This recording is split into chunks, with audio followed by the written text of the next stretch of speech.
Good afternoon, everyone. Here we are, another wintry day on the Isle of Wight. It's really quite miserable out there. My name's Mark Reed. I frequently bore you, I'm sure, at times with some of my podcasts, some brief, some more involved, with different people that tend to join me in discussing certain points of law, and certainly everyday things that happen that are on the news as well that we find remotely interesting. Today, the purpose of this very brief podcast was just to sort of put the point across in terms of litigation, and we're finding an awful lot more as the new year has ended and we're now into February, and January's a relatively sad time for some people, but also it's a time where people think, right, new year, I'm going to really settle this, and they've been in a dispute with someone personally that they've not been able to deal with. So they phone us up for some advice, and 9 times out of 10 they already understand where they're coming from in their head and what they've already exhausted their end. So it's really about how much, what the process is and what we can do to help. So I've invited Ellis Sweetenham, the great Ellis, to join me just for a few minutes to discuss certain things that are really important for our listeners to remember when it comes to litigation. So Ellis, hi. Hello, good afternoon everybody. Now we get this a lot. I know you tend to deal in an awful lot more intellectual property contentious issues, intellectual property-based contentious issues than standard civil, litigation these days. Yeah. But you've certainly had your run of it over the years, haven't you? Yeah, absolutely. And nothing really changes, does it, when it comes to that initial inquiry and that person wanting to sort of bang on their drum? No, definitely, and also as well in terms of intellectual property matters, it doesn't necessarily dictate as to the area of law that you are in.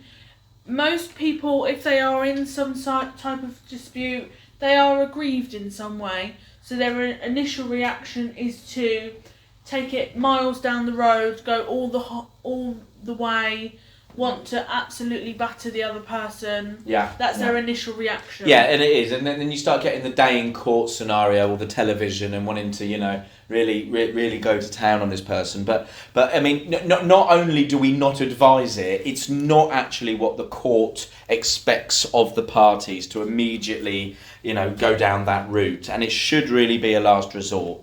Now, what we mean by that is quite simply, we call it pre-action. And that means that you need to start opening communications, whether it be individually or if you've already exhausted that, then through solicitors, to try and settle a dispute before you've actually issued a claim.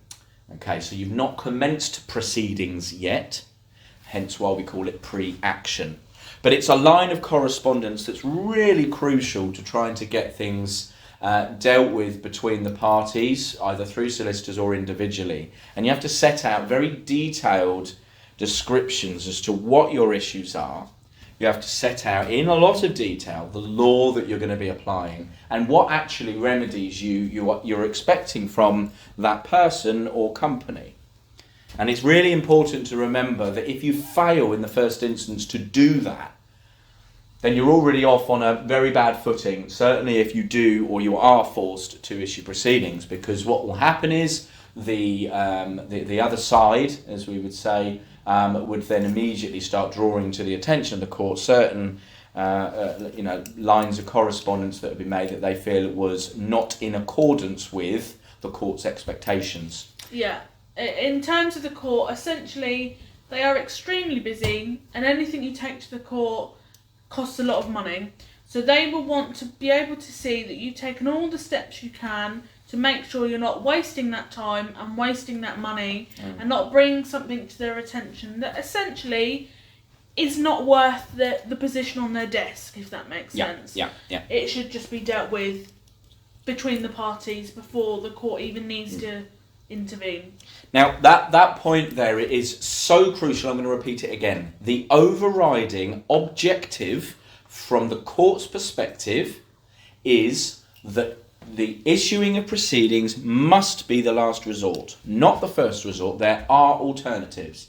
Now, we've put together some other podcasts over the course of time where we've discussed mediation, and it normally makes a lot of people roll their eyes, but I really want to stress that there is a really positive way of being able to more affordably come to an understanding between two aggrieved parties, whereby you're keeping things out of court, but let's say it's a little bit more crystallised or a little bit more litigious in terms of the road that you've already gone down. So you're not at the beginning stages. You've already exhausted a bit of back and forth with correspondence, but you also know that you're not quite at the point where you need to issue proceedings yet. So you really must think very seriously. A good mediator can work with both sides to come to a amicable resolution. In terms of the litigation process, what we have to remember is evidence is key. And not only that, but you must always be seen, either on an open basis by way of Part 36, read up on that, it's a good read, or on a without prejudice basis where it's behind closed doors to show that you're trying to resolve the dispute. If you don't do that, if you constantly reject everything that the other side are putting forward, it's not going to bode well with you when it comes to court. Obviously, God forbid that it eventually happens. So that's a really important thing to remember as well. Now, Ellis, just bringing you back into it, there's something that we've both found over the course of time where someone is being advised by us or one of our colleagues, or we've had barristers having some really detailed conference calls between us and the client, where we're really trying to stress that it's our strong advice that you start putting together offers now. And you have to all say, and this is another good term, you have to mitigate your losses, which means that you can never expect to get absolutely everything back that you may be wishing. But we're always up against it when it comes to clients' expectations and them not being overly willing to either say, let's say it's a money claim, to drop the amount that they're seeking. No, it's the total amount or none at all. Debt recovery is very different to that, by the way, so let's try and keep things separate. But you found that a lot, haven't you? Yeah, definitely. We can completely understand a client's perspective. If they feel they are owed a certain amount of money or look for certain remedies, then they expect all of that. But the court is going to always come under the line of everything has to be reasonable in the circumstances. Nothing can be disproportionate.